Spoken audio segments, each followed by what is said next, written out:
Congress party youth declaration అని చెప్పి కల్లిబొల్లి మాటలు చెప్పి అనేకమైనటువంటి ఉద్యోగ అవకాశాలు కల్పిస్తామని చెప్పి మోసపూరితంగా మరి కుర్చీ కైవసం చేసుకోవడం జరిగింది. గవర్నమెంట్లో రావడం జరిగింది.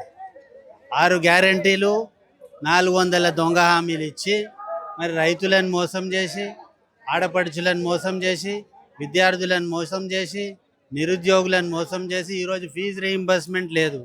చాలామంది ఇంజనీరింగ్ చదివిన స్టూడెంట్స్ జాబులు వస్తుంటే వాళ్ళు టీసీలు ఇవ్వట్లేదు, మెమొరాండమ్ ఆఫ్ మార్క్స్ ఇవ్వట్లేదు. ఏమైందయ్యా అంటే మరి రీయింబర్స్మెంట్ డబ్బులు రాలేదు, మీరు టీసీ తీసుకొని పోతే మా కాలేజీలకు ఎవరు కడతారు? ఇట్లాంటి పరిస్థితి నెలకొన్నాయి. మరి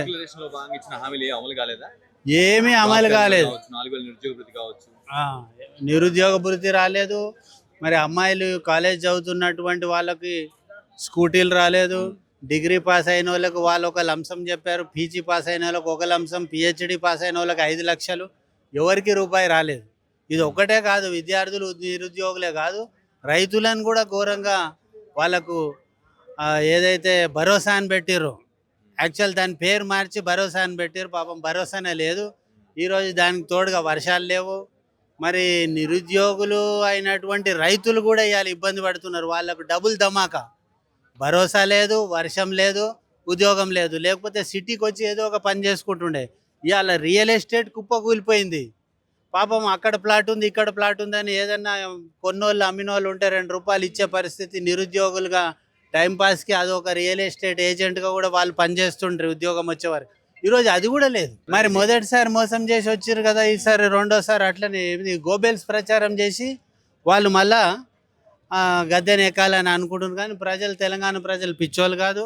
మరి అందరు చూస్తున్నారు రియల్ ఎస్టేట్ ఎట్లా పడిపోయింది, ఆ వ్యవసాయ రంగం ఎట్లా కుదేలైంది, నిరుద్యోగులు ఎంత ఇబ్బంది పడుతున్నారు, స్టూడెంట్స్, అన్ని రంగాల వాళ్ళు, మహిళలు కూడా. మేము ప్రజలలో భాగమే. ప్రజలు కూడా అనేక వీడియోలు రేవంత్ రెడ్డిని తిట్టకుండా తిడుతున్నారు. ఎన్నో వీడియోలు వచ్చినాయి సోషల్ మీడియాలో. ఇవ్వాలి ఇదివరకేంది మనకు ఇంత మీడియా లేకుండే. ఎవరిని ఇప్పుడు హైడ్రా కూల్చేసిన వాళ్ళు అయితే ఇంకోటి చాలామంది మాట్లాడింది. రైతులు మాట్లాడుతున్నారు, వాడా వీడా మాకు వద్దు అని ఉల్టా పల్టా తిడుతున్నారు. మనం అది ప్రోత్సహిస్తలేం. కానీ మరి మాట నిలబెట్టుకోవాల్సిన అవసరం ఉంది. కరెక్ట్ గవర్నెన్స్ అందించాలా, ప్రజల అవసరాలను గుర్తించాలా. లేకపోతే గవర్నమెంట్ ఎందుకండి? ప్రభుత్వంకి ఏం చెప్పదలుచుకున్నామంటే, ఏవైతే కాళేశ్వరం నీళ్లు ఉన్నాయో అర్జెంటుగా అన్ని గేట్లు తెరిచి చెరువులు నింపండి. రైతులకు కృత్రిమ వర్షం ఏదైనా వస్తుందా చూడండి. ఆల్టర్నేట్ పంటల గురించి వాళ్ళకి ట్రైనింగ్ ఇవ్వండి. నిరుద్యోగులకు ఎంటర్ప్రినర్షిప్లో ట్రైనింగ్ ఇవ్వండి. వాళ్ళని చిన్న చిన్న వ్యాపారాలు పెట్టుకునేటట్టు మీరు ఉద్యోగాలు చేత కాకపోతే అదన్నా చేయండి. అట్లనే ఎక్కడెక్కడ భర్తీ చేయాల్సిన అవసరం ఉంది ఉద్యోగాలు, మీరు హామీలు ఎట్లాగో అమలు చేయలేరు. కనీసం కొంచెమైనా వాళ్ళకు ప్రోత్సాహం ఇచ్చి ముందుకు నడపండి. ఇవాళ రియల్ ఎస్టేట్ కుదేలైపోయింది. దానికి కూడా ఏమైనా స్కీమ్స్ చేయండి, సరళీకృతం చేయండి. మీ దగ్గర గవర్నమెంట్ ఉంది, గవర్నమెంట్ ఏం చేస్తే మంచి జరుగుతుంది ప్రజలకు అవన్నీ చేయవచ్చు.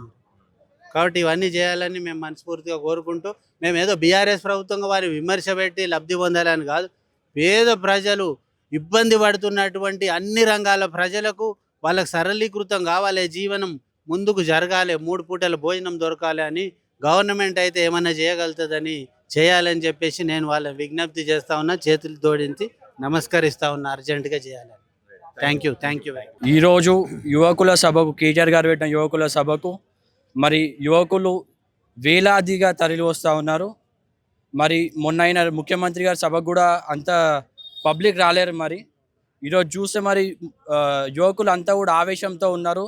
వారికి ఇచ్చిన హామీలు ఏవి కూడా, మాకు ఇచ్చిన హామీలు ఏవి కూడా నెరవేరలే అని చెప్పి బాధతో ఉన్నాం యువకులు. మేమంతా కూడా లేదు, ఎటువంటి ఇది కూడా మాకు రేవంత్ రెడ్డి గారి నుంచి ఇది కూడా అందలేదు యువకులకు. మరి యువకులు అంతా కూడా ఆవేశం మీద ఉన్నారు, రేవంత్ రెడ్డి గారి మీద కోపంతో ఉన్నారు. మరి ఈ సభతో అయినా రేవంత్ రెడ్డి గారికి బుద్ధి రావాలని చెప్పి ఇప్పటికైనా మరి యువకుల గురించి ఆలోచించాలి, ఇచ్చిన హామీలన్నీ కూడా నెరవేర్చాలని చెప్పి కూడా. అదంతా కూడా ప్రొపగండా అండి. ఏదైతే వాళ్ళు చేస్తున్న ఇదైతుందో ఇదే మొత్తం కూడా వాళ్ళు పబ్లిసిటీ చేసుకోవడానికి ముందున్నారే. కానీ సబ్జెక్ట్ విషయంకి వస్తే మ్యాటర్ ఏందో చూస్తే ఎవరికి కూడా ఉద్యోగం వచ్చింది లేదు. మరి ఆనాడు కేసీఆర్ గారి గవర్నమెంట్లో వచ్చిన ఉద్యోగాలు ఇప్పుడు ఇచ్చుకుంటూ, ఇప్పుడు అవి పంచుకుంటూ, మరి వాళ్ళు ఇచ్చిన అని చెప్పి డబ్బా కొట్టుకుంటూ మరి వాళ్ళ గవర్నమెంట్ని కూడా ఇది చేస్తూ ఉన్నారు. వాళ్ళే మొత్తం యువకులకు చేస్తున్నట్టుగా ప్రొజెక్ట్ చేసుకునే ప్రయత్నంలో రేవంత్ రెడ్డి ప్రభుత్వం ఉంది. మరి ఇది కూడా వాస్తవం కాదు. యువకులకు కాంగ్రెస్ ప్రభుత్వం నుంచి ఏది కూడా అందలేదని చెప్పి తెలుసుకుంటున్నారు. మా తండ్రులు కానివ్వండి, మా కుటుంబ సభ్యులంతా కూడా ఒక ఉద్యమకారులు. మాకు తెలుసు బీఆర్ఎస్ పార్టీ ఏంది, BRS party ground level cadre ఎట్లుందని. ప్రతి బూత్లో కూడా బీఆర్ఎస్, మొన్న మీరు ఎస్ఐఆర్ విషయంలో కూడా చూశారు, ఏ పార్టీకి కూడా లేని విధంగా బీఆర్ఎస్ పార్టీకి ప్రతి బూత్లో ఒక్కొక్క బూత్లో మాకు ఇన్ఛార్జ్లు సరిపోక రెండు ఇన్ఛార్జ్లను పెట్టినాం మేము. ఆ విధంగా బూత్ వైజ్గా కూడా బీఆర్ఎస్ పార్టీకి క్యాడర్ ఉంది. ఎవరేదో పిచ్చి పిచ్చి మాటలు మాట్లాడినా బీఆర్ఎస్ పార్టీ లేదన్నా కాదన్నా కూడా అవన్నీ జరగవు. మళ్ళీ వచ్చే ప్రభుత్వం బీఆర్ఎస్ పార్టీదే, మళ్ళీ సీఎం అయితే మా కేసీఆర్ గారే అని చెప్పి తెలియజేసుకుంటూ సెలవు తీసుకున్నాను.